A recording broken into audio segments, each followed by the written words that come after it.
हे का आहे सर, इकडे चेक करा आज जेवणामध्ये काय काय आहे. इकडे बहिणीने आज खूप सारं जेवायला दिलं आहे. म्हणजे इकडे चिकन पण आहे, प्लस इकडे खेकडा पण आहे आणि राईस आहे आणि भाकरी आहे. आणि या तर मग मित्रांनो जेवायला आज स्पेशल जेवणाची शॉर्ट व्हिडिओ बनवतो आहे, कारण इकडे आज आहे नॉनव्हेज. तर विचार केला की आज जरा एक शॉर्ट व्हिडिओ होऊन जाऊ दे. खूप दिवसांनी व्हिडिओ येते ना, तर एक शॉर्ट व्हिडिओ होऊन जाऊ दे बोललो. आणि इकडे आता या तर मग जेवायला इकडे मस्त चिकनचं सुक्क आहे. वाव.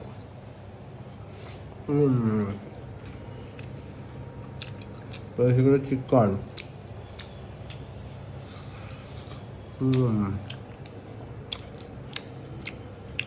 त्यानंतर इकडे खेकडा प्लस मांदेळी मिक्स आहेत.